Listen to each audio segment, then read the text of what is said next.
Good morning, sweet world, and welcome to the No Dunks podcast presented by FanDuel. It's Monday, March 16th, 2026. I'm Jay Skeets here in the Classic Factory, and alongside me, as always, it's Tass Mellis. Podcast listeners, YouTube watchers, this is for you. Next to him, it's my top shot hot boy, Trey Kirby. Ayo. Ayo. And over yonder, making the magic happen, super producer JD. Hello. There he is. Here we are. Hello to everybody on YouTube. Hello to all of our podcast listeners. Hit the like button, subscribe, 5-star ratings and reviews. We're going to do NBA weekend winners and losers. Maybe we'll talk a little bit about the Oscars. But first, we had 3 more wedgies. And we are getting all so close to setting the all-time record for wedgies in a season. Yeah, 3 more on the weekend. We had 2 on Saturday, 1 on Sunday. Start with Nets rookie Nolan Traore in Philly, sticking the leaning wedgie in Philly, as Baby Bird called it. Then a little later in the day, Luka Doncic hits his classic wedgie angle. That's the second time he's done that in a week, as that was number 61. And then on Sunday, back to Philly we go. Look at this one. VJ Edgecombe on the putback attempt. It was there for like not even half a second, and the refs were like, yeah, that's a wedgie. We're trying to set a record here. Jump ball. So 62 wedgies, 2 away from setting the all-time record. 1 away from tying it, 2 away from breaking it. Could happen on any night now in the association. Wow. The way these are coming, we had like 9 wedgies in like a 7-day span, 8-day span. Great week. It's unbelievable. Great week. But that last one, even I was like, oh my God. You probably could have quick. played. Barely stuck there. Yeah, but I think the refs, they want to do their job. So Ben says, hey, we got to stop the call. We got to stop this thing. We got to stop. Let's go. Everyone unique, though. Nolan Traore, young guy, right at the end of the shot clock. Worked hard for that one. But you don't think the refs are trying to goose the numbers a little bit? They're in on it. Yeah. They're in on it for sure. They know we're close. So great stuff when it comes to wedgies. Had some fun grading all the wedgies on our Substack page. That link in the show notes if you want to check out how we graded last week's wedgies. Obviously have VJ Edgecombs to add to the mix now. Okay, NBA weekend winners and losers. We always start with winners. Well, we usually start with winners here on No Dunks. TK, get us started. The Los Angeles Lakers are a winner of the weekend. The Los Angeles Wakers beat the Nuggets on Saturday. It was a thriller. We've talked a lot about the Lakers in the clutch this season, and they made 2 incredible clutch plays in this one right at the end of regulation. Austin Reeves gets fouled. The Nuggets do the foul up 3 thing, makes the first free throw. Cool. That's the first part of it. You got to do that. That's right. You got to do that. And then the second one, a perfectly missed free throw to himself off the left side of the rim on the front, bounces right to him. Ayton kind of like pushes Jokic down underneath the hoop. Perfectly placed miss by Austin Reeves. He hits a little floater to send it into overtime. And then in overtime, Luka Doncic just runs away from a double team. Bruce Brown coming to join Spencer Jones there, kind of on the left wing. Luka goes baseline left, gets a little body on Spencer Jones, finishes over the top of him to give the Lakers a win. They have won a ton of clutch games this season, and this felt like the clutchiest of clutch wins for the Lakers. So which was the more impressive of those plays? The Reeves miss to himself, or Luka just getting to it and winning the game? I think it's Austin Reeves because JJ Redick puts in DeAndre Ayton on that block for the free throw for the purpose of just pushing Nikola Jokic. Yes. He had an opportunity to stick his hand up and maybe touch the ball as it went past his head and go to Austin Reeves, but it was just executed so perfectly. Put it off the left side to the guy who shot the free throw. It was perfect. I mean, everything was perfect. Yeah, absolutely. I think that is the answer. Lakers' first overtime game of the year. Made it a good one. 1-0. Yeah, made it a good one. This could be like a very sneaky, important game or result here because the Lakers went from 4th to 3rd in the West, and more importantly, gave them the season tiebreaker over the Nuggets. They're done playing. They had one of these 3-game season series, so LA takes it 2-1. So if they end up with identical records, which is a very real possibility in this Western Conference, the Lakers get the higher seed. That could be the difference between earning the number 3 seed and staying out of the defending champion Oklahoma City Thunder side of the bracket. Could be that. Obviously could determine home court advantage in a 4-5 matchup between said teams. So, yeah, this was an important victory for a number of reasons, and it was an entertaining game. It's also fun to say Los Angeles Wakers because it is. Yeah, it feels good. Yeah, because it could have gone either way, obviously. Yeah, I thought this was a win for the Denver Nuggets, too, because Aaron Gordon absolutely balling. To see how he stroked 5 threes in this game, 3 in the fourth quarter, 1 a no dip 3, and then 1 where he created it on his own in overtime to go crossover. I mean, that looks so nice. So him and Cam Johnson, 9 combined threes. Jokic obviously being spectacular Jokic.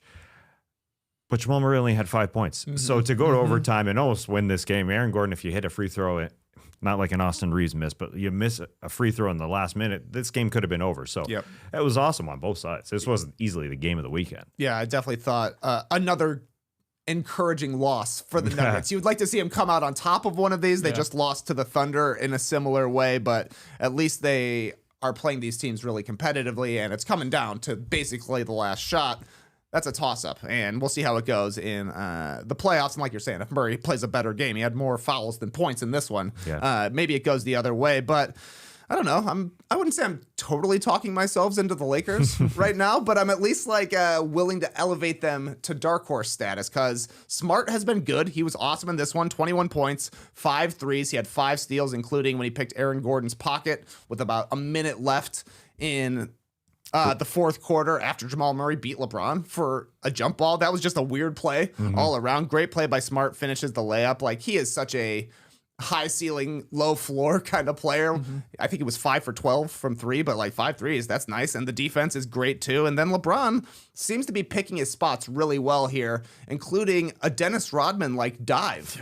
That was unbelievable. He really hit the floor for that one. Yeah, but you can tell he's bought into the team. He doesn't seem to be asserting himself as much on the offensive end, willing to let the game come to him and let Reeves and Luka make all the plays. If he's given that kind of an effort, it makes everybody else step their games up a little bit as well. And the Lakers played pretty solid defense here against the Nuggets. I think they would need a good path of matchups, maybe some health benefits or health advantages in the playoffs to really advance and make some noise, but they can win any close game. Their defense looks better right now, and they at least know who they want to play. They're on a heater right now. They've won 8 of their last 9. They've beaten pretty good teams in the mix there. Wolves, the Knicks, beat the Nuggets. Since the All-Star break, they have the 12th best defense in the league. Obviously better than the overall season. 5th offense still over that time as well. And Luka, I mean, he's just playing the best he's played as a Laker. Like, he is putting up some monster numbers. This is the best he's looked again since the trade from the Mavericks. You got Reeves obviously rounding into form here after his like sort of injury concerns early on, and LeBron doing the dirty work with all these other guys that are just like locking in defensively. Be it Smart, Ayton like does good things, does some like head scratching things, but right now, sure. And being a 3rd seed is going to help their chances to obviously advance too. The higher they are, at least what I mean. Yeah, if you got the old guy who's over 40 hitting the floor, not only once, but twice over the last couple minutes, he's literally diving to the floor. You got to get encouraged by that if you're a Lakers fan. And also, if you're one of those sort of deeper bench guys or deeper rotation guys, anybody who hits the floor has got to put forth lots of effort. And you see it from Marcus Smart all the time because he is Marcus Smart. But you need those with this type of rotation because they are so top heavy. You need those guys to play. Marcus Smart has literally played more games this season than he had in the past 2 seasons combined. He's playing a lot and he's playing hard. And those steals, that one from Aaron Gordon, 4 overall in this game, and he hit 5 threes. So he can just stand out there and whether it's Austin Reeves, who now has 3 games of 30 or more consecutively now, or it's LeBron, or it's Luka, and Smart can hit those shots. I mean, that just makes you think like, okay, maybe there's a chance if that all works out. The refs say they blew one in that game, though. If you guys saw the NBA's last 2-minute report that got released on Sunday, I guess, about that Saturday game, with like 9 or 10 seconds remaining in the fourth quarter, the Nuggets were up 3. Austin Reeves headed to the free throw line following a foul by Spencer Jones immediately after the ball was inbounded, but according to the report, they said, no, Jones clearly dislodged the ball away from Reeves in what should have been a clean strip with the ball going out of bounds. And then again, instead, Reeves went to the free throw line. That was before the fouling up 3 and the missed free throw and all that. But that's what the last 2-minute report says. Yes. Not that it changes anything. No, but the ball was dislodged. Yes. I love the word. Dislodged. So Lakers hot, a great winner of the weekend to get us started. One other thing, I think it was a winner of the weekend for Luka. Luka just taking a photo, I thought, makes him a winner. Him and Maria Sharapova, old tennis player. I thought produced the biggest smile I've ever seen on Luka's face. He was grinning. Yeah, that was a real, authentic grin. It wasn't even a championship grin. You know, he had the beer in his hand when he went to the finals. Like, maybe he was tired or whatever. But I don't remember smiles like that. That was just a real smile. He was really grinning. Big tennis fan. Yeah, huge I don't know. tennis fan. Also, Jokic had 26, 16, and 14, and 2 awesome dimes. He had the over-the-head pass to Tim Hardaway Jr., who made it look cooler with the hanging layup. I thought that was pretty impressive. And then another Tim Hardaway assist when Jokic found him in the deep corner from like the right wing and threw it over everybody, and it just barely gets to Tim Hardaway, and he knocked down the 3. Pretty good passer, this guy. Yeah. It's not bad. He's okay. Yeah, I thought those were like in the mix for his best assist of the season. Certainly the over-the-head one. I feel like we used to get Jokic passes like that quite regularly. Now he's just smart about it and sets it up before he needs to make a crazy play, but that one was very cool. Yeah. And the one to the corner just had a great camera angle. Oh, from that the one angle. It's end. like, how do you even see that? Yeah, you just know he's So there. far. Yeah, exactly. All right, so Lakers win of the weekend. What about you? Let's run Raptors, baby. Oh, boy. They're back. They are back. What a week for the Raptors. All it took was just a little situation where their team didn't come together with DeJounte Murray around Jamal Shed, but now they are together. Darko Rajakovic called his team out. Yeah. And let's just jump to the second win, because it doesn't matter if you lose after the first win against the Phoenix Suns that they had on Friday. The second one matters more. That was their biggest win of the season against the Detroit Pistons on Sunday. The effort. Woohoo! Out of the gate. They had 20 offensive boards in this game. Season high in second chance points with 31. I was still worried, though, watching this game. Up 5, 3 minutes left. I thought, here comes that offense that happens at the end of games when the other team is able to blow up a pin down on one side, and then you just end up some mid-range type of jumper where it's just ISO ball that doesn't go down, and then they get deflated. But here, 3 minutes left. I thought, oh, there's 10 seconds left on the shot clock. This ain't working out well. But then Scotty Barnes went right past Cade Cunningham, whips it to the corner, pass, Brandon Ingram 3. Next possession, another one. Started really late. 8 seconds left with the shot clock. Still happened beautifully in that RJ Barrett drove 2 feet in the key, just like Scotty Barnes before him, which is important for the Toronto Raptors. He missed a shot. But Jakob Poeltl, offensive rebound, who was huge in this game. 9 offensive rebounds for that guy alone. 18 boards overall to go with his 21 points. And more importantly, played 36 minutes. Season high for that guy. You could hear Brandon Ingram after the game. Yeah, we need that guy. And I just like the effort, again, from buzzer to buzzer. End of this game was ended with Scotty Barnes making a steal, up 11. He didn't have to do that, but he got a steal with 1 second left. He fell hard on his back. He went to the bench, and his man, RJ Barrett, was right beside him to go console him. How's your back, dude? To be there with him. He had 3 blocks in this game, Scotty did. 5 offensive boards, 22-10 overall. I thought RJ Barrett was big, again, to go along with Brandon Ingram, who led the scoring with 34. Barrett had 27. And I thought he was big on Friday, when in the fourth quarter they turned this game around with the Phoenix Suns. The 13-2 run. I thought RJ Barrett's drives were important. 22 points for that guy. And you saw Scotty, big block on Jalen Green with 45 seconds left. That was a highlight block. Yeah. That was huge. And when Matt Devlin said, give him the defensive player of the year on that block, I mean, yeah, you can create some awesome highlight reels. So just Scotty blocks, especially because they come late. And I believe Matt when he said that. It may go to that guy, Scotty Barnes. Ingram had 36 in this game. So they started really well. Again, those 2 games were the ones right after the whole incident. Yeah. But the Phoenix one, a great fourth quarter, but I needed a second one to really buy into it. But yeah, even though they got down in that Phoenix game, something sparked them, and here they are. Look, they beat teams that are good. They beat teams that are good. 2 teams that are good. The Phoenix Suns are a good team. Yeah. And obviously the Pistons are They a good didn't have, team. they didn't have. I know, they were short guys, Dylan but Brooks, still. Mark Williams. So it's Yeah, but here's the other thing. No Okay, Mark. one thing is the Raptors haven't been able to beat good teams. Okay, there's that. The other thing is they usually get bullied. We saw it. We saw it with our own eyes and called them out with the Pelicans and the DeJounte Murray. But that's been sort of a trend all season long at times. And these are 2 of the most physical teams, I think we'd agree, whether who's playing or who's not, from the Suns and the Pistons. So that's good. They fought back. And then the third thing is, yeah, they usually fall apart when it's a close game and their offense just jams up. And it's like, what are we doing? Yeah. And they really, especially in that Pistons one, I thought that was impressive. And the comeback versus the Suns. So, yeah, they turned it around from what sort of had been these trends all season long to, bounce back here with 2 wins and try and, like, stay close to trying to be, well, I guess they are back into the playoff picture after Bill Simmons said, where are the Toronto Raptors? He waited until they had slipped to 7th for one game, but they're back in there. So look, these are important here. And it's just good against quality opponents is the biggest thing. Yeah, I like to see the big boys against the Pistons. 18 boards for Pirtle, 10 boards for Scotty Barnes. Barnes is like an elite garbage man, but he's too good to be a garbage man. But guess what? He's great at being a garbage man. And I thought, would they have 14 offensive rebounds between the two of them against a good rebounding team and good player in Jalen Duren? What was going on, though, with Barnes in the headband? Wore a headband for a long time. Like 3/4 of the game.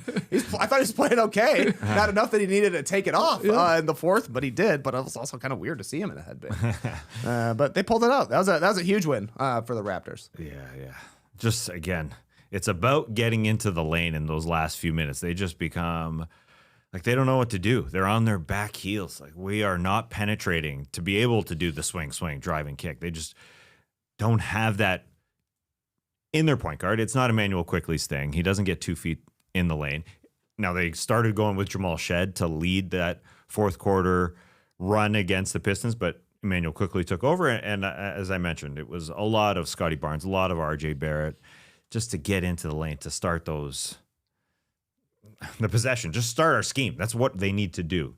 So that was great to see. This is why they're infuriating, though. Like, because we know they have talent when they play when they play hard and play like a team that isn't just going to coast by on said talent. Yeah, they're a formidable bunch. But we saw what happened at the Rockets. Obviously, the Pelicans game. I mean, it looked bad. It's like you're not that good. You have to play hard, and you should be standing up for your guys and all that. Like, to send a bit of a message. So that's why I've gone on like 2 or 3 rants about this team this year. I'm like, it's not because I'm like, oh, they're just complete garbage. It's like that's a whole other thing. If they were that, they're not. There's a good team in there, but it has to be from like the effort sort of standpoint when they bring it. I see, for me, it's a difficult decision to make. Would I rather see them in the play-in where they can actually win something, make the playoffs because they win a game? Or would you rather see them in a potential like 3-6 where they are right now, up against the New York Knicks, a team they haven't beat this season? Or, they haven't beat the Boston Celtics this season. And this was their first win against one of the better teams in the Eastern Conference. Although they beat the Cavs in November is when they beat them, when the Cavs just weren't the Cavs. It was a different version of the Cavs. That's the only team they've really beat in the Eastern Conference. So sometimes I think, you want a 7-8 Hawks Raptors matchup? Yeah, give me the Miami Heat. That's an accomplishment. Or the Atlanta Hawks. I mean, I'd rather make the playoffs. Home money. No. Well, you win home money if you win the play-in and then get in there. But ticket money is what I mean. But whatever. I can't tell. I can't tell what I want with this team. Okay. Well, we got a little time to figure it out here. Yeah, because really, what's the ideal situation? What's the ideal team for them to play in an actual playoff series? Like, they could go 4-5 against the Cavs because they're only a half game back of the Magic right now. Sure. I guess it's the Cavs. I guess if you have to a realistic matchup, yeah. Cavs, because it's not the Knicks and it's not the Celtics and it's. They're not probably. Well, I guess they could play the Pistons. They just beat them. Yeah, maybe it is the Pistons. They got momentum. Yeah, maybe. All right, so Raptors get a win of the weekend. I'll keep it going here. Another Eastern Conference team. Win of the weekend to Quentin Grimes and the shorthanded 76ers. They won 2 games this weekend, despite missing Joel Embiid, Tyrese Maxey, Paul George, of course, Kelly Oubre Jr., among others. Very shorthanded team, but on Saturday, Grimes, season-high 28 points and a win over the Nets. Sunday, Grimes, 14 of his new season-high 31 points in the fourth quarter as Philly beat the Blazers 109-103. And I thought Justin Edwards and VJ Edgecombe were pretty fantastic in that Blazers win. But these are big wins. Keeps Philly in the 7-8 play-in spot. They got a half a game on the Hawks still, and they're still within distance of like the Magic and the Raptors and the Heat teams, 2 of those teams in the actual playoffs. So they needed these, but this is why I wanted to bring them up. Habistro shared this on Twitter over the weekend. The Sixers did something pretty crazy this weekend. According to StatHead, a team won consecutive games despite making 10 plus fewer threes than their opponent in each game. First time in NBA history that's happened. Philly shot 10 of 50 from three-point land over the weekend. 7 of 25 and 3 of 25 in their 2 games, but they still got the victories. Wow, which that's is actually pretty very impressive. Remarkable. 10 fewer three-pointers at least, and still got it done. Yeah, Quentin Grimes getting it done this year, even though his 3-point percentage has dropped off a little bit, but he's doing way better inside the arc, shooting 58% on twos. And you saw him both these games, season high in shots per game and 22 for each of them. So it's an increased role, obviously, with Maxey out, but coming through. And it's contract season, man. Go get those dollars. The exact same thing he did last year. Yep. Nobody was playing for the Sixers as they were trying to tank and keep their pick. Last year, I think they were top 6 protected. So they did the Caleb Martin trade. And they said, Quentin, just go crazy. You're playing for a contract. He went crazy. He's put up 40 points per game in a couple of those last March. And then now we got nobody healthy. Quentin, you're playing for a contract. Go out and see what you can do. We'll see where he actually ends up. There wasn't much of a market for him last season, but he was restricted. Now he's an unrestricted guy, so he doesn't have to go to the 76ers. But with the Jared McCain trade, maybe they are now interested in keeping him around because he's a good spot starter, third guard to have. Sure. Emergency guy like this, when everybody is down, he can go out and can score. He's very high risk, high reward. Not the same as Marcus Smart, but you're not necessarily knowing what you're getting from Quentin Grimes every single night. But when he has it, he really has it. Let's do another round of weekend winners. Who you got? I'm giving a winner of the weekend to Magic City Monday, which I know what you're thinking. Monday's not part of the weekend. Right. In fact, it's the first day that's not part of the weekend, if you ask me. But the Magic and the Hawks both played really well over the weekend, and they play tonight in the Magic City game. Actually, they just play in a normal game. Yeah, it's Monday. Here. It's a just Monday a simple game. Monday, simple Atlanta Monday, rainy Monday in Atlanta. But the Hawks and the Magic, two of the hottest teams in the league, 9-game win streak for the Hawks, 7-game win streak for the Magic. I thought the Magic had a better win over the weekend. They beat the Heat on Saturday night in Miami, 27-8-7 for Paolo Banchero. He was setting the table all night. I thought that was kind of his strength, was his playmaking, though a good, efficient scoring night as well. 21-4-4 for Bane. They snapped the Heat's 5-game win streak and somehow went 5-0 against Miami this season. Oh, wow, the rare 5-0. The rare 5-0 because of, NBA crazy. Cup schedules and all this kind of stuff. But a big win pushes Orlando up to 5th in the Eastern Conference. Also of note, Norm Powell came back for the Heat, came off the bench, but closed the game against Orlando alongside Hero, Jaquez, Larson, and Bam. So we'll see how they end up playing that as Norm gets his legs under him. I imagine he'll continue to come off the bench because him and Jaquez together, that's a nice twosome coming off the bench, and then you figure out who's going to close depending on who's playing well. So fine with me.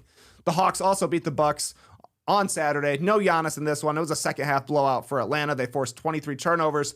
3 of their starters went for 20 or more, including C.J. McCollum had 30. Jalen Johnson, 23, 10, and 12. And Nickeil Alexander-Walker hit 20. Thing for the Hawks, though, is when they started this 9-game win streak, they were in 9th place.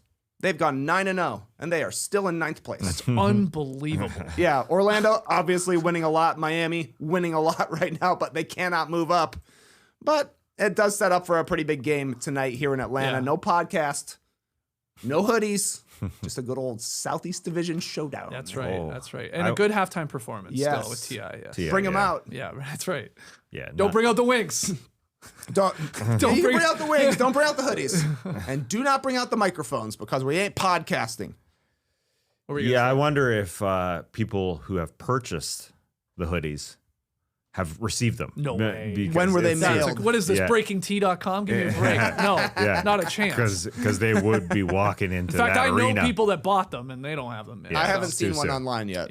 Yeah, that's true. Now you can get a bootleg one outside of State Farm Arena, I'm sure. No problem. Guaranteed you can. So maybe they'll have some bootleg ones. Super weird that, they won 9 straight and are still in the same spot. I mean, that's how bad frankly, the 9th and 10th place teams were in the Eastern Conference. They're that far back that they couldn't make up for it, being the Hawks, the Hornets, really. I'll admit, I thought that was a fake tweet when I first saw it. That's crazy. Because I'm like, it's just making fun of classic Hawks being 500 over the last 5,000 games or something. I thought it was an extension of that. And I'm like, wait, hold on. No, it's true. That's true? That's crazy. How do you win that straight case? You haven't moved up. The only thing that's happened is Philly. Yeah, Philly's dropping. Yes. Up until this weekend, they were losing quite a bit. But right now, the Eastern Conference 5 through 9 is separated by 2.5 games. That's Atlanta and Orlando. Atlanta is 36-31. Orlando 38-28. So huge one tonight, seeding wise. And then the Hornets, they're 2.5 back of Atlanta. They're in 10th right now. They play Miami tomorrow on Tuesday. So that's also a big game. If you're a seeding watcher, Yeah. love looking at seedings and standings. This is this right now when you consider the NBA and the races, and then of course March Madness, the men's and women's brackets. Like we don't talk about seeding more than this moment right here. It's a Than great the rest point. of the year. Maybe outside of gardening. And even that's right around the corner. But yeah, exactly. That's when you want to be getting those seeds in the ground. That's right. That's a good point. Big seeding week for everyone. Yeah. Let me mention, I don't know if you saw this crazy, wild Hawks stat. Okay. Onyeka Okongwu, he is the 5th Atlanta Hawk to have a 25-point, 10-board, 5 assist, 5 made threes in one game. Oh, okay. The other 4 are amazing. Really? Yes. Like So very they're- difficult to get, or Yeah. like Paul Millsap, maybe? No. Wow. But the 3 of them are hard to get. Okay. Okay. I'll start This giving is fun. hints because Josh it's Smith? too tough. Josh Smith. No, it's not even Josh Smith. Yeah. You'd think Albert? Albert Horford? Alfred Horford. No. he probably wasn't No. shooting. Yeah, I 5 didn't shoot a made lot of threes is a threes, lot. So yeah. it's a guys who Joe who- Johnson. No, not even a Joe. What about Jalen Johnson? Is he done? No. Nikhil Alexander Walker. No. Okay. Trey Young. No. Wow. I mean, Dominique Wilkins? No. No. way. That's So crazy. a guy who just made his debut, really weird for the Atlanta Hawks. Kuminga? Very recent. Oh, No, that's good another guess. guy. Jock Landale. Yeah, the guy. Oh, wow. The guy who drove here from Yeah. Memphis, right? Yeah. He got a haircut. Jock did. Yes. Buzzed off the curls. He did. One guy you never think, or maybe even 2 guys you don't think of as Atlanta Hawks, but this one guy, you think of as another team because that's where he played. But he liked to get those threes up. Oh, he liked to get those threes Oh, up. we like to Oh, get him up, did Antoine he? Walker? Antoine Walker, Yes. yeah, played 53 Actually games a for the great Hawks. hit. Another guy who barely played for the Hawks. Rasheed Wallace. No, He barely. He had that one game. he was a big dog. Glenn Robinson? Yeah. I don't even remember him really Yeah. with the Hawks. That's a blatant hit. Yeah, blatant hit. I had to go for it. He can't be He's here a all day. big dog. And another guy who had just a quick run for the Atlanta Hawks. Was it 2 What seasons? era? Like, yeah. 2, Okay. no, just left before this. Oh, sorry, before last season. DeJounte Murray? Yeah. Oh, wow. Okay, yeah, he can put up big numbers. Let me So throw. Porzingis never did it. No, in his just limited Jock time. Landale, DeJounte Murray, Antoine Walker, and Glenn Robinson. And since you mentioned Dyson Daniels, I got to mention this. It's a hand-picked stat, but he's the 4th youngest to total 2,000 points, 1,000 rebounds, 1,000 assists, and 450 steals in NBA history. Wow. 4th youngest. 4th youngest? Yeah. Wow, fourth? 4th. That's awesome. Yeah, and the guys in front of him make it super Did awesome. Iverson do it? No. Oh. LeBron, LeBron. Magic, and Chris Paul No. Yeah. Damn. It's at good- 22 good years bunch. old. That's a good bunch, yeah, Hall of for Famer. Dyson. Yeah. Here, Okay. Dyson's going to make the Hall of Fame. Great Hawk stats all around there. Yeah, Yeah. really great Hawks. Great hot stats. We could have done a podcast. Hire us to do a podcast We do one. at State Farm. Oh, well, no, at State Farm. You think we should just fill in tonight? Yeah. It's podcasting Monday, not Magic City Monday. All right. It says Classic City on the shirts. We could do a collab with Sounds good. Jeff Teague. Doesn't Jeff Teague? Oh, no, Jeff Teague doesn't do it here in No, the Atlanta. Hawk- Clip- But he's done it before. Yeah. All right. Who do you have as your second winner? Evan Mobley. Evan Mobley is having his best month of the season. The question is, will March Mobley continue into April? Because watching him play here, specifically with James Harden, has been a different Mobley. He's averaging 20 points, nearly 60 field goal percentage from the floor in March. And more importantly, I think 72% of his points have been in the paint. That's high. 14 points. I always look at this stat. 14 points in the paint each game. And that's way more than each other month because of James Harden, really. And it's mostly without Jared Allen, but it's even with him. And I think hopefully for them that they can merge both of them along with James Harden. But he's just so much of the target when it's just James, when it's without Jared Allen and it's just him and James Harden. He had 29 on Friday against the Dallas Mavericks, 12 of 15. Which is, very good, obviously. He tied his season high with those 29 points, and it's about Harden finding him. It isn't just about the pick and rolls. It's about, here's Evan Mobley, just whether or not he's posting up, just finding him. So, again, the points in the paint that have increased, and so that's just the Mobley you need. It's not the mid-range stuff, as I said, 72% of his points in the paint. It's just getting him down low, and going forward into the postseason, if they don't execute, that's when Kobe Altman in the front office has to say, okay, we may have to move on with this Mobley-Allen tandem in the front court. So, March Mobley, we'll see what happens. Also, Max Strus played his first game of the season He did. this Yeah. weekend. He did. No, they Now- lost. They lost. Welcome back, Is the though. unfortunate part. Yeah. They played Dallas twice. They beat him the first time, and they lost the second time.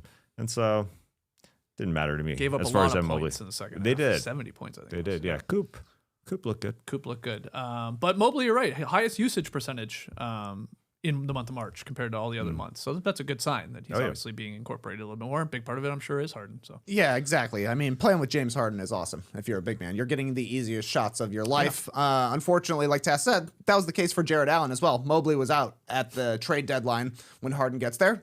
Jared Allen went like 90% from the field for 2 straight weeks. He's missed the last 5 games for Cleveland, and now it's Mobley going crazy inside. The question is going to be, how do they both operate inside? Yeah. Because guess what? They can't. Yep. So they're going to have to figure out a way to stagger these guys.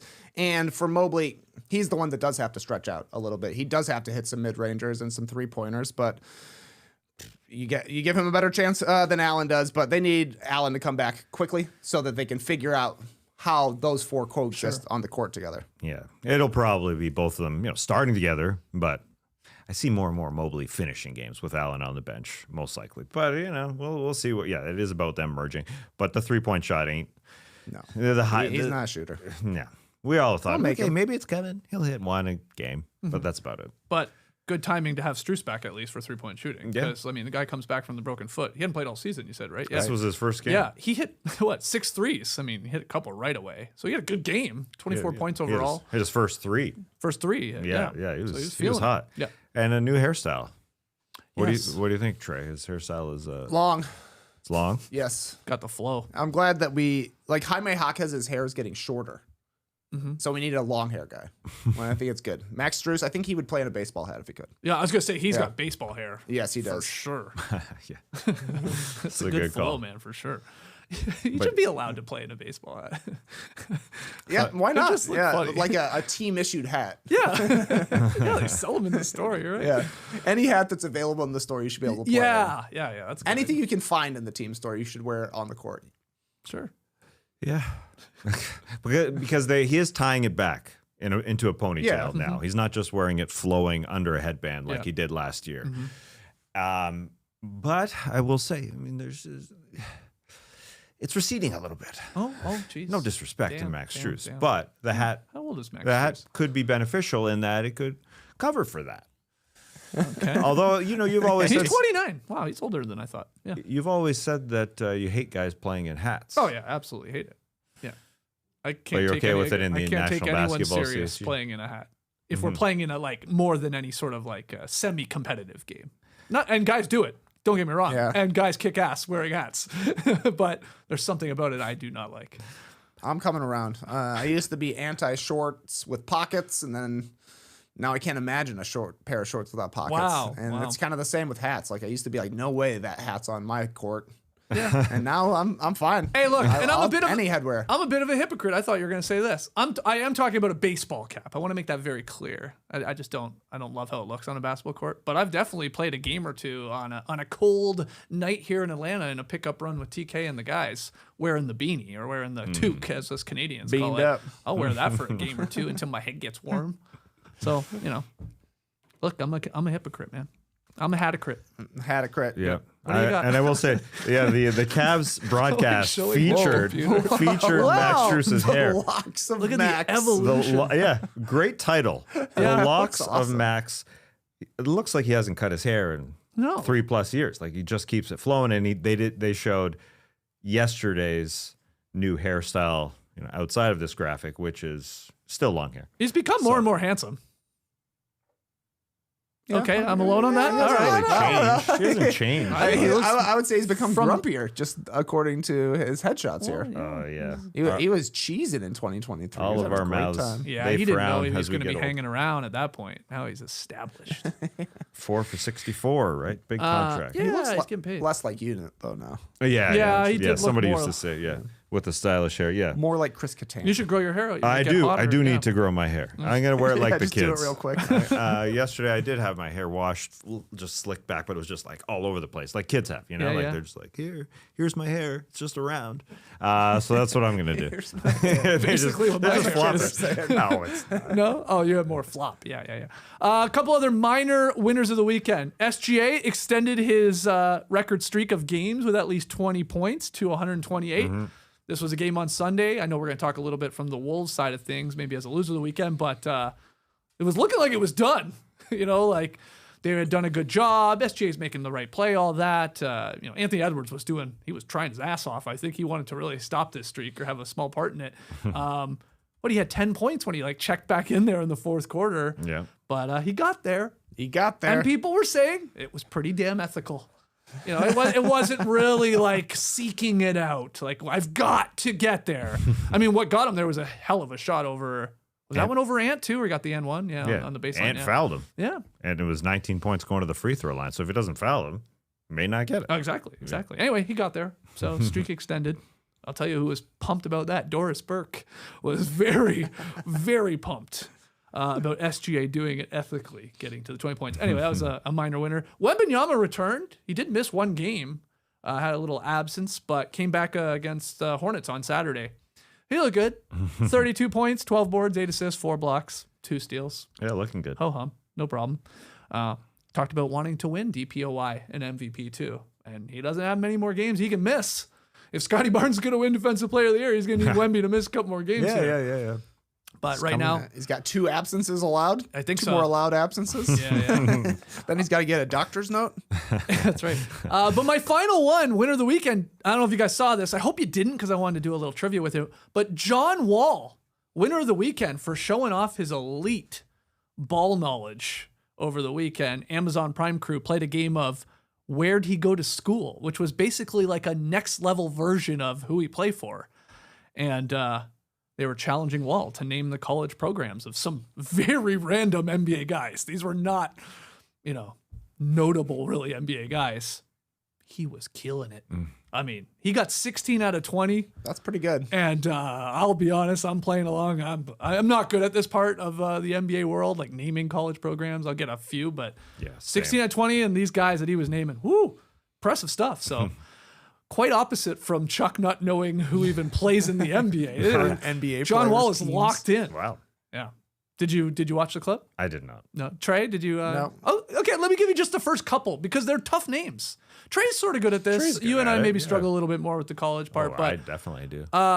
Deron Holmes II, Ooh, Dayton. correct? nice. DeAnthony Melton.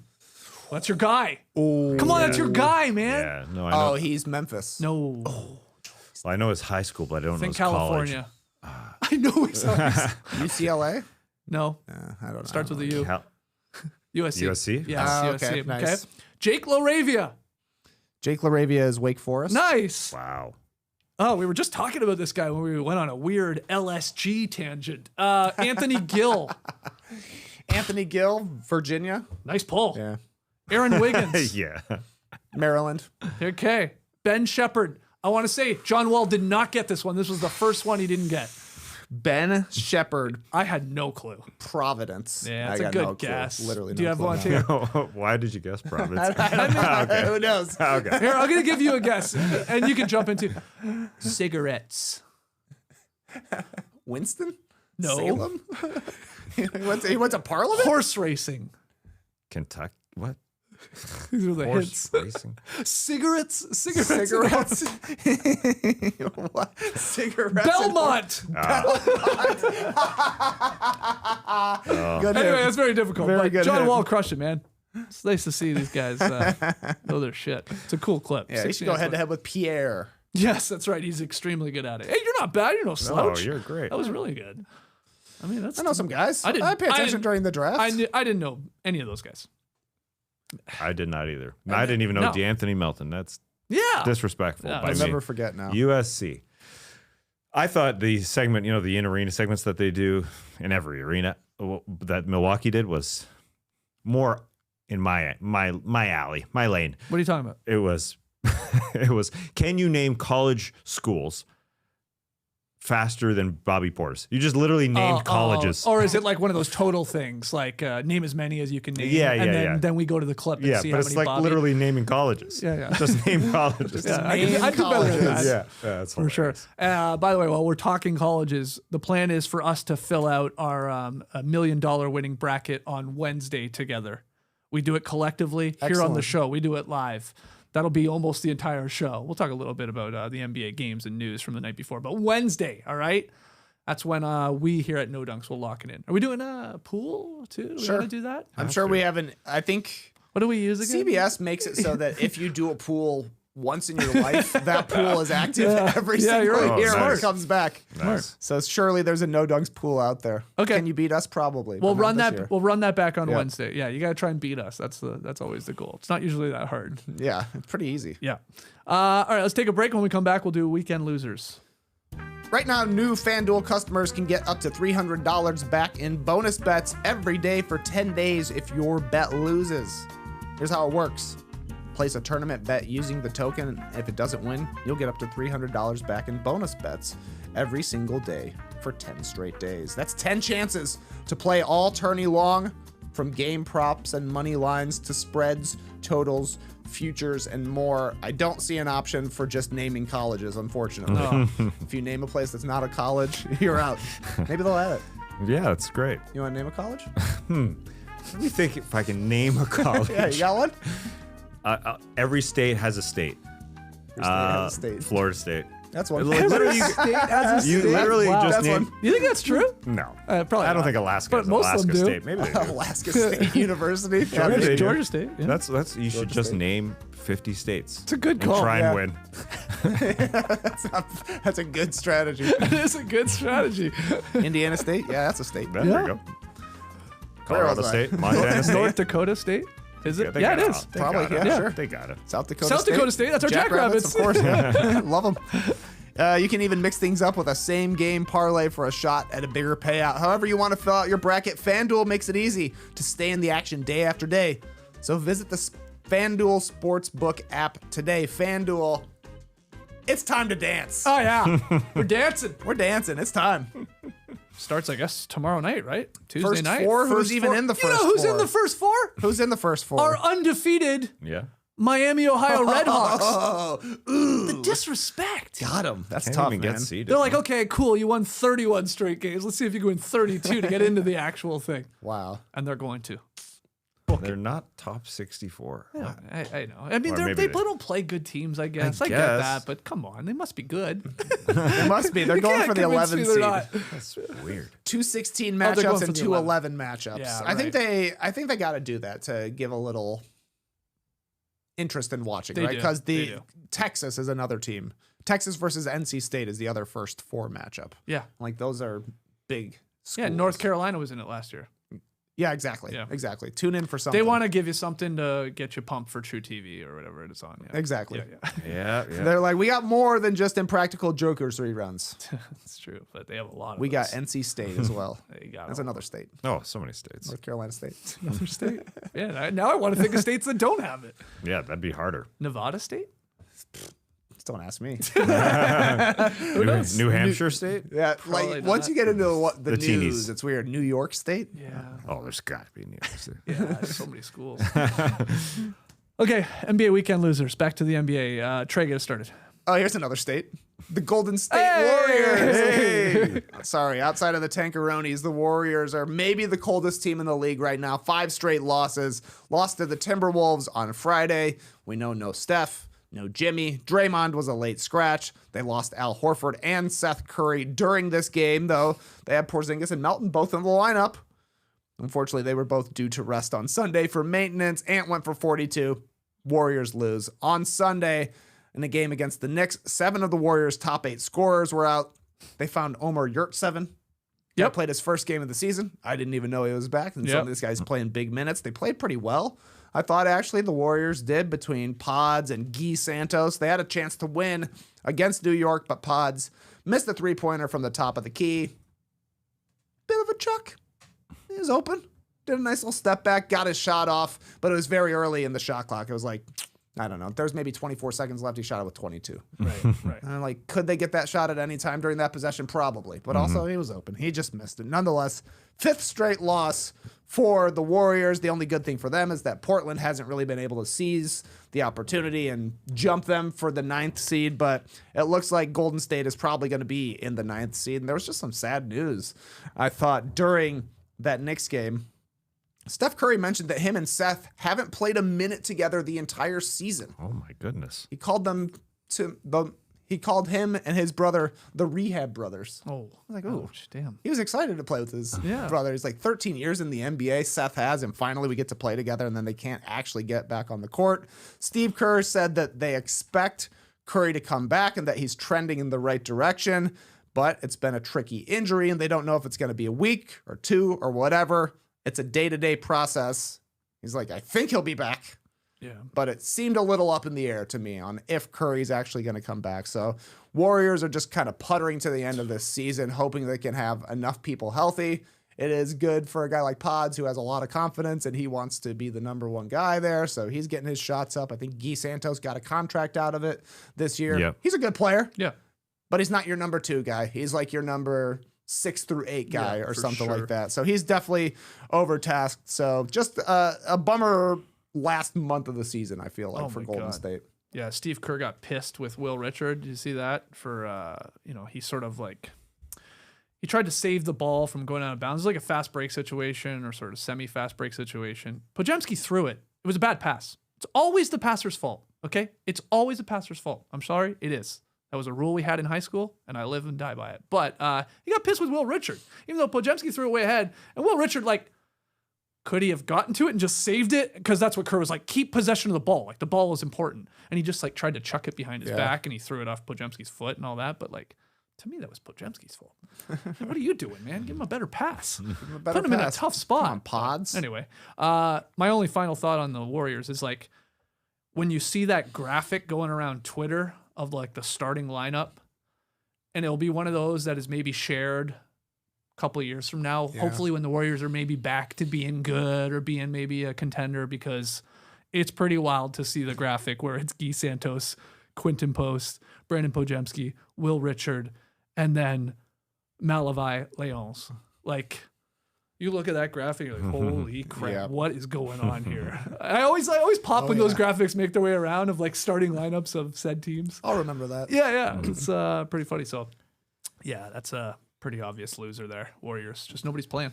Yeah, and they're on a road trip. So, you got to hope you can win a game here or there. But they got another 5 games on the road, and they're not going to have Al Horford and Seth Curry for those games because they're both – well, Seth Curry is going to be reevaluated in a week after leaving that game on Friday. So I guess on Sunday when Seth was being interviewed about it, he said, whoa, he's not going to be around for a week. We're running out of weeks here. I may not be able to play with my bro at all. Horford, it's understandable he gets injured, so they don't have a lot of guys. Quentin Post was hooping though. He was. He was. Was that a career high, I think? 22. Is it? Yeah. The handle. Yeah, he put a headband on now. Yeah, it looks different. Yeah, he looks way different, I think. With I didn't recognize him, honestly. I thought, who's starting for center for these guys? Who do you have as a loser? Well, the Timberwolves. I just can't buy in. Last season, they ended the regular season going 17-4 in their last 21 games. Fantastic finish before going to the conference finals in the playoffs. This year, to start that 21-game span, they're now 3-4. Not so good through their first 7 games. That over the weekend, they did win. They did beat Golden State, as Trey was talking about. They snapped a 3-game losing streak. But again, they're playing no Steph, no Jimmy, no Draymond. Horford and Seth left the game. So Ant looked good, scoring 42. But the game against OKC, I just couldn't buy into this Minnesota team that started slowly. I don't know how you start slowly against OKC that way. They go down 9-0, and you just can't win games like that. And Ayo came off the bench and sparked this team, and they looked really, really good. He was 7 for 9. Julius Randle looked good overall. But you give up so many offensive rebounds to the other team when you should be the bigger team. Minnesota should be the bigger team. 15-8, they lost the offensive rebound battle. And again, it's just one of those games where we're just going to turn it over to OKC, who's dominant on that side. 22 turnovers from Minnesota. That resulted in 29 points. They shot the ball 77 times. OKC shot it 101. You can say, okay, they're going to lose against OKC, but you drop down now to the 6th spot in the standings when your team just doesn't come ready to play. And that's more worrisome than the actual result to me. They got destroyed in the bench 61-22. They let Shea get to 20 points with the foul. It just, overall, I can't buy in. I like to buy in, but I think they go get Kyle Anderson on the waivers and they go get Mike Conley back again to try and rally the bunch in the locker room. And sometimes I think Anthony Edwards is just that guy who will spark in the playoffs and spark his team. And that might be true. But this ain't the same season as it was last year to end the season. So it's kind of hard to get my motivation anyways. I'm not sure how you guys feel about Minnesota. No, they lose Sunday to OKC. Okay, it was competitive for most of the game, but then the Thunder did their classic little run there. The Friday win against the Warriors, who we just talked about as a loser, was pretty close, a little closer than expected, or maybe you would hope for if you're a Wolves fan. And then they had lopsided losses against the Magic, the Lakers, and the Clippers. They're not looking great right now.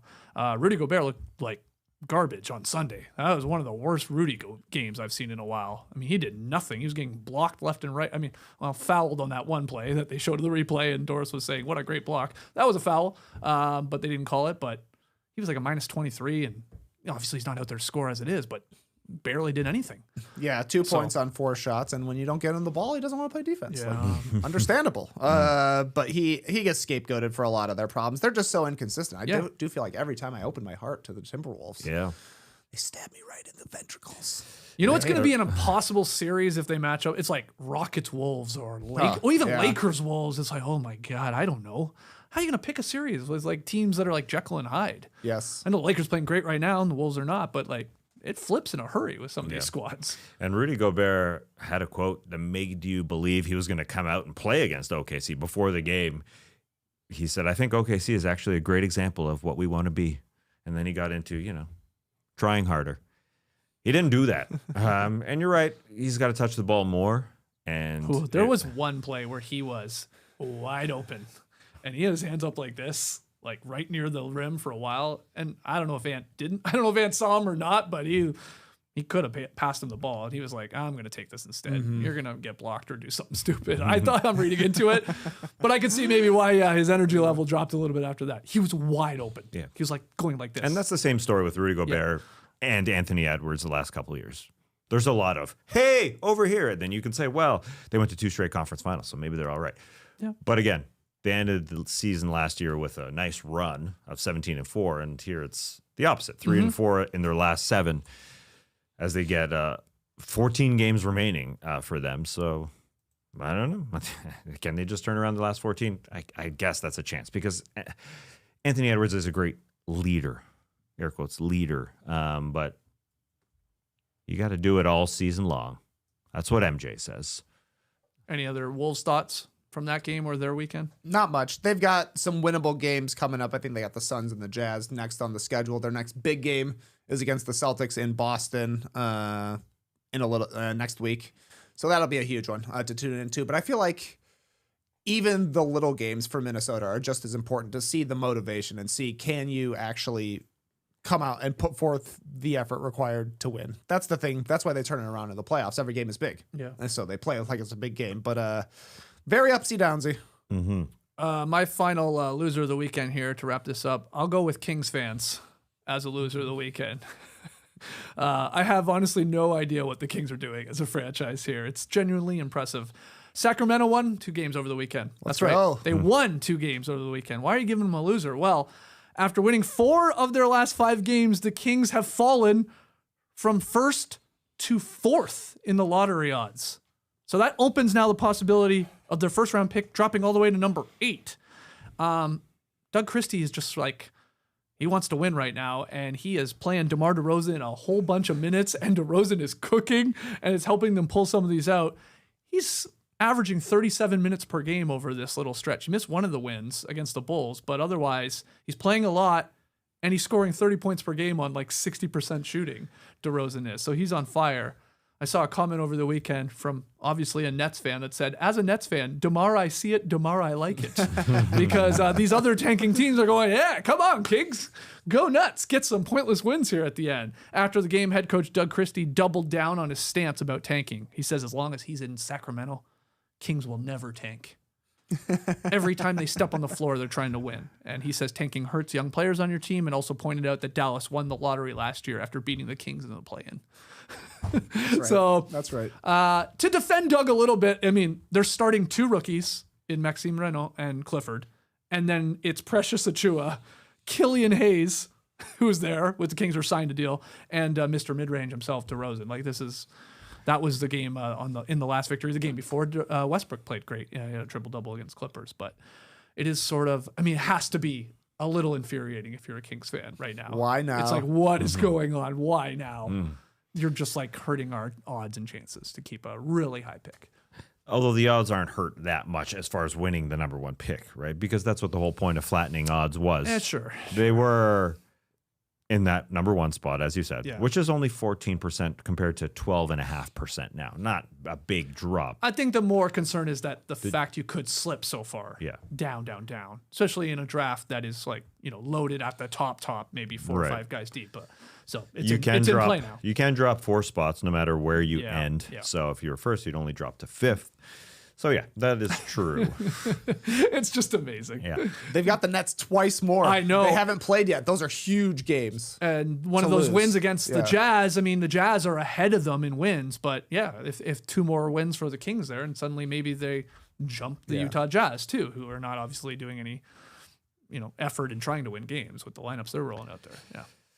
Yeah, Doug should have done this earlier. Maxime Reynolds should have played more. Well, He's I know good. that's the thing. Yeah, yeah, they're playing better. They're getting them reps. I get that part, but it's like DeRozan and Westbrook are winning the games. They gotta find out some surgeries for these guys. I know.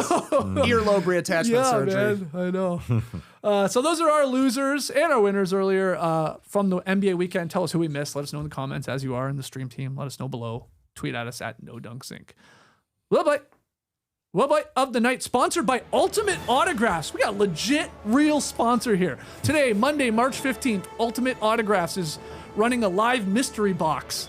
Breaks for certified autographed sports memorabilia. Think like sports and sports talk memorabilia meets QVC, my favorite, in like a sort of raffle type thing. So huge 32-box basketball series dropping today, starting in the morning. I got a promo code for you. RIP15 for 15% off, $20 store credit. Link to Ultimate Autographs below. As they sponsored Woboy here, we love to see it. I just made fun of the Kings. Why are you winning now? But DeMar DeRozan gets Woboy. Hey, season high 41 points over the Jazz, 11 of 21 from the field, 18 of 21 at the line, 4 boards, 11 assists, game high 3 steals. Way to go, DeMar DeRozan. You still got it. Still just racking up points still, man, as he climbs leaderboards, all-time leaderboards. What'd you say? It was 18 for 21 at the free throw line? I think so. That's good. Yeah, that's a lot of free throws. That's a lot of free throws. So DeMar gets it. Yeah. That's got to be his first tier of the year. Ultimate. Whoa, boy? No. Whoa, man, when it comes to DeMar DeRozan. Yeah, and Ultimate Autographs is live right now. Oh, if you want wow. to jump on Excuse over me. there. Okay. Yeah, the person who hit us up, Richard, he's a host. Of the break. Yeah. Okay. Of Thank you, Richard Camelucci. And since he said it's, like sports talk memorabilia meets QVC meets an 8-spot raffle. I mean, I thought maybe you'd want to get involved because it's kind of like QVC. And since you like QVC, I do like QVC. I mean, I'm attaching, this is like 3 degrees of separation. It's Yeah, not man. really, it's not really the same thing, but Well, there was a clip that went viral this weekend about the QVC. I shared it with you guys. And I'm trying to tell people for months now, Tap QVC in. is the best comedy on television. All you got to do is turn it on, watch 10 minutes. I guarantee you'll laugh 2 or 3 times. It's so insane. And so, yeah, that clip went viral. I literally commented basically what I just said. Like, I've been trying to tell you, QVC is like the best comedy on TV. I have like 800 likes on this comment. It's like my #1 comment I've ever had online. So I don't know what's going on here. Good stuff. people like QVC. Hey, I've said it before. I'll say it again. I would like to do a guest host on QVC. Call 'em in. I could talk with the best of them. I can bullshit with anyone. Let's go. What do you want me to sell? Some Spanx? Let's talk about it. So maybe there's some synergy there. I don't know. Is it always the customer who calls in that's the funny part? That 'Cause in that takes it to the next level for sure. Because that's what that one was. That was that one. Yes, about tassels. but then, I mean, pretty good comedy from one of the hosts. Went and lied down on the couch, like couldn't believe it. Yeah, That's good. That's live comedy. Yeah, they got the that's guts true. to do it live on QVC. They do. Not many podcasts do. We do. Few others do, but they do it every day, How long are they live? all day. Yeah, but I mean, same hosts. No, they rotate. Yeah, but I like I want to like how like a long shift? is a shift? Oh, Yeah, there are hours. Yeah, Some for of them are sure. hours. Yeah. that's an impressive skill. I honestly can't answer that because I only watch it in 10-minute increments. Because more than that, you should not be watching QVC. But yeah, it was great. You want to pitch me on one of their big deals today? Egg Harbor 90 count Japanese style fried shrimp. The Shrimpinator will be You want to beat Jerry? Hold on, you're saying on QVC they're selling bags of shrimp? Is that what you just said? Yeah, I guess so. I guess so. I don't Okay. know, man. I would love to. RSVP We have so much stoneware shit in this garlic Classic keeper. Factory. You know what? We don't need QVC. I just realized, JD. We are QVC. Let's do hell, maybe it's a pick and payoff. We do a QVC show. Sure. Well, I don't know how we got the technology, like the live bidding portion. Maybe we got to talk to that part of Ultimate it, yeah. Autographs. But that'd be fun. Just like grab a bunch of crap in here and sell it. Sell it. How long are we talking? 4 hour live stream? Yeah. 4 hour live stream. Until everything is sold. Yeah. We'll take it. We'll find 100 items in here and sell them. Yeah, we have a lot of our old Pretty stuff funny. to sell. There's so much crap in here. I have some household items I need to get rid Yeah, of as that's well. what I mean. so, yeah. Everything must go. All right. We got it. Yeah, the bidding part would be the technology part. We got That's to the figure out. tricky Yeah. We'll get there. Pick 'em. Tass, where are we going tonight? I did pick up a win on Friday night, did I not? Yeah, I did. So I'm 3-7. You guys are 7-3. We're staying here in Atlanta All right. for the Magic City game, the non-Magic City game. Orlando coming to visit. Hawks are favored by 2.5. Should be a great battle. Should be a great battle. Hot Two teams. great teams. Trey and I think the Magic can win in Atlanta. Skeets, you're rolling with the Hawks. Hell yeah, baby. We're adding a 10th W to Hawks tonight. Now, will they win by 3 or more? That's the question. That is the question. I got some points that they got to cover there, but yeah, these are great teams right now. And come on, there's going to be a vibe in that arena tonight. Yeah, people know Yes, it's Magic City, even if you don't say so. exactly. Get some wingies. How would you pronounce Hawks with 10 W's? Hawks. Yep, that's right. Count them. Count 'em. That was 9 actually. Oh, he does the woo. Interesting. Give me the whoa, whoa, whoa, whoa. Yeah, so you know how many whoops. Caca. We'll find out tonight. Hawks, Magic, good game on the cock. Ah! A Magic City game on the cock. Yeah. Cock of the Hawk. Jeez, man. A Hawk of the Oh. cock. Yeah. They got a triple header tonight. Is that right? On Peacock? Yeah. How? Why? I don't know. How they got and that. why? Then they have Lakers, Houston, and Oh, Spurs, Clippers as well. is the late one. Late. Interesting. So some of those will be NBC, One's a 9:30, Peacock, one's yeah, a 10 o'clock start. Yeah. coast to coast type thing Those or are two whatever. good games. Do. All right. Well, hopefully it's a close one, but the Hawks win by 3 for me to try and get back in it for the month of March here. So that other game is on NBC SN Extra. It looks like a different station. But maybe all three are on Peacock. They're all three on Peacock. Yeah. Yes, but a different NBC. Okay. No, How all right. things- Nationals. We will be breaking down those games tonight, and we will also be probably hitting the beach tomorrow. If you have a question you want to get in, nodunks.inc at gmail.com to email it in. I think we'll hit the beach a little bit. Before we go, can I get some Oscars takeaways from the two movie men in JD and TK? First off, did you watch any of it? I watched a little bit of Okay. it. I was felt like a vintage experience for me, switching between Knicks Warriors Yeah. and the Oscars broadcast. I saw the woman who won for cinematography, first woman to ever win Yes. cinematography. That was pretty cool. For I saw. Sinners. Yeah. That was Yep, awesome. for Sinners. I saw Michael B. Jordan's acceptance speech. Yes. I saw maybe half of the In Memoriam because Oh. I didn't see Gene Hackman mentioned. So I He assume wasn't mentioned. what? Yeah, I think he was mentioned last year because he died like a He squeaked couple in, of huh? days before Yeah. the Robert Oscars Duvall last style. I did think the In Memoriam was pretty well done. I Yeah, thought it was for sure. great. Because they I had thought that was huge cool. notable names to Yeah. address, and then they sort of like had people talk about them. Yep. Yep. I thought that was pretty Yeah. good. Yeah. Barbara Streisand singing.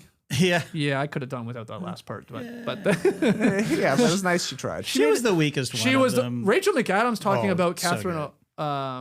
Who did she? Catherine Diane O'Hara. Keaton and Diane Keaton, yeah. and she mentioned Yes. O'Hara as well. That I Fellow thought she was pretty Canadian. impressive. Yeah. Yeah. Okay. So you And saw Michael some B. parts. Jordan giving his speech was pretty good as well. Yeah. Yep. Okay. Agreed. And so I guess one battle after another one, 6, 2 Sinners 4, fairly evenly split, close. I would like to know how close we came to a tie for the best picture. Because we had a tie last night, and Yeah. which was pretty amazing. But yeah, it felt like everybody got their flowers, really. Kugler, great Yeah. to see Kugler and Michael B. Jordan, and then it was great to see PTA up there as well. So I don't know. All in all, great show. I mean, there Were was you some upset duds. Sean Penn wasn't there? I was upset that he won, and Oh. I was upset that he wasn't there. You didn't think it was the most All I wanted- incredible performance from a supporting actor? Look, He was Sean doing, Penn, basically he was people great. said he was doing, I guess, RFK Jr. meets Vince McMahon. Yeah. True. Yeah. He's good, Yeah. for sure. But I thought Delroy was better, and I think it would have been a better moment. It was just a nothing moment because he wasn't there. So That's true. yeah, whatever. Okay. And what about Conan? I love Conan. I am a captive audience for Conan. Like he can do no wrong. I thought the ankletis thing off the top that's just my wheelhouse. I Yep. love that shit. Like it's awesome. His monologue was not as funny as last year, I don't think, but I don't know. I laughed. Any other favorite bits? Were you a big Grogu fan? No, God, I only that was- saw Casablanca. That was funny. I liked it. I thought that was funny. Yep. Yeah. that. I missed the Jane Lynch thing because Oh, yeah. I don't want to get into it, but fucking Hulu fucked me. Anyways, You always in are short. having problems with these streaming services. See, yeah, exactly. Yeah. Exactly. I'm gonna get an antenna, and then that's it. Yeah. You could have Throw got to it. it. You could have had it last Yeah, I night. know. ABC, baby. Not Yeah. next year. Yeah. Yeah, It's on ABC. I thought it was on YouTube next Nah, year. not following for a year. couple, yeah. Oh, good.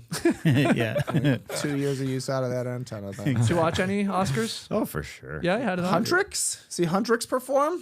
They had like the lights. Everybody's light. Boop, boop, boop. Super Yeah, but sharp. why was it DiCaprio on at playing with the light? 9:55 on the East Coast? Why wouldn't you put that on early for the kiddos? Yeah, sure. Yeah, Yeah. that was Weird. Switch the was two long. It was performances, late. which were both fun performances. The K-pop Demon Hunter song and then the Sinner song.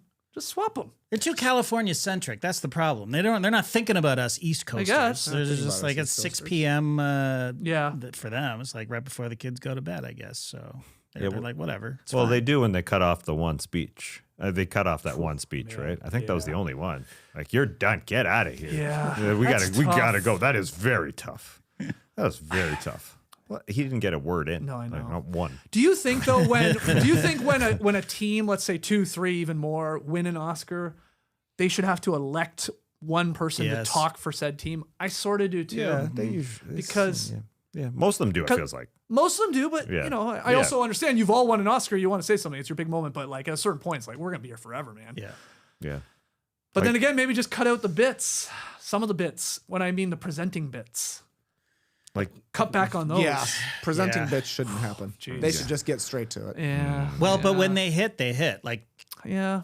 Ninjani was hilarious all the way through, and the way he handled the tie, Do you think he knew? I don't. I think Unless he handled that on the spot. if That's well, pretty impressive. Give him an Emmy for best acting because he seemed legit surprised, but then handled it beautifully. He's an actor. Exactly. But yeah, you're right. You're right. But No, but I do wonder, did they tip him like, hey man, this is a tie and here's what you should do? Or did he just, because if he did that on the fly, that's amazing. Look, Because he was like, we got yeah. a tie, here's what we're going to do. You're coming up, and then we're going to do it again, you come up. yeah, don't panic. It was great. Yeah. I don't know. But what was the worst presenter? It was Downey Jr. and Evans. Yeah, I'd that say. was. That was rough. What about when he came back with the thong? Tatum was the best part Yeah. Yeah. You know, he almost saved it, but it was crickets, It too, was man. oh man, it was bad. It was very bad. 14-year anniversary of the Avengers. Oh, synergy, baby. Yeah. Yeah. Wow, 14 years. Okay. Remember 14 years? Me, you, and Matt, we went and saw Avengers I together. remember. Yeah, it's good times. And Avengers 4 is around the corner? And Robert's Yeah, back. That's why they're there. but he's a new I know, guy. I know. But how close? I mean, It Like got I pushed. understand the Devil Wears Prada. Like that's coming out 6 weeks from now. I get that. Yeah. When the hell is Avengers 4 It's coming out. It's supposed to come on Dune's Day. What? Dune. Well, here's the thing. Doomsday or Doomsday?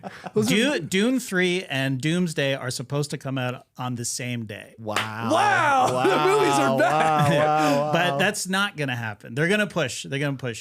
Avengers, I think. Afraid of Dune. Yeah. I think Dune also has they have exclusive access to IMAX. Of course. So they're going to go, I think we should release later. So we may be looking at spring of like over a year from now. But I don't know. Okay. But then they're trying to make a thing about if it's Doomsday like Barbenheimer. Or Yeah. we're all going to go see both.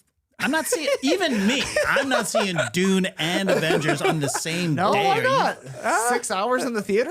Easily. At It's least. too much. That's a lot. I saw Hoppers and The Bride on the same day, and that was fine. They're two different movies, you know. It was, Yeah, it is kind of similar. yeah, it's a lot of.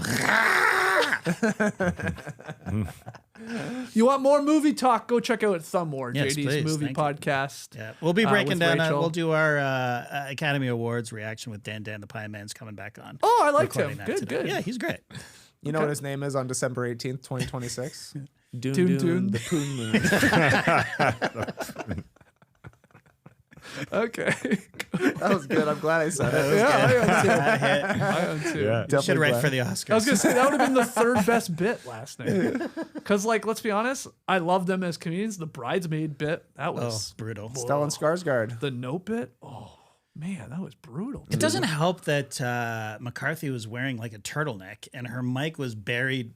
Like, Yeah, bad How audio, about bad the audio. Audio in general. It was horrible. Saying Especially bad mix, huh? McCarthy. McCarthy, yeah. Especially McCarthy. The other four bridesmaids, fine. Barb- They're mics. Yeah, that was fine. But it was a brutal, like really, really long. It was too long. It was way too long. It was too long. Barbara Streisand, though, she had probably the worst audio, but then she has a mic. She had a handheld mic. It's like, just hold the mic the whole time for your speech. Anyway. Well, she had notes. Maybe that was. Yeah. She didn't really look at them much, but well, then the mic went away at one point. That was funny. Yeah. Conan's like, bring it back. That was great cutaway, an unintentional cutaway to Yeah. Conan watching this guy get cut off and the mic, and he's just laughing. It's like just funny. But that mic in particular, like, Yeah. I don't know. It I just don't know. sounded bad. The audio mix was bad. was and bad. then these guys, then they were like, Yeah. eat the mic. Yeah. I don't know what was going on there. All right. But how would you grade it overall? I'm gonna give it a B-. Okay. Yeah. Good. Which is very good for an Oscars, I have to say. I think this is the first time I've watched it all the way through in about 10 years. Okay. Yeah, so. Locked in. Well, I mean, you got a podcast. You got to talk about it. Yeah, that's true. Big part of it. All right, we'll call it there. Back tomorrow, like I said, probably some beach step in. We'll talk about tonight's games, some big ones on, maybe some news. So join us at 10 a.m. Eastern. Hit the like button, subscribe, 5-star ratings and reviews. Clipper Bros. You heard it here first. Have a great time. Turn up. Love you guys. Awesome. Thanks for joining us, and remember, Sky Rizzy is a medication. To heal so many things. I thought that was the best part of the Oscars, seeing that ad for that medication, Sky Rizzy. That wasn't the best part of the Oscars, but it was pretty funny. What a name! Brace the day, people.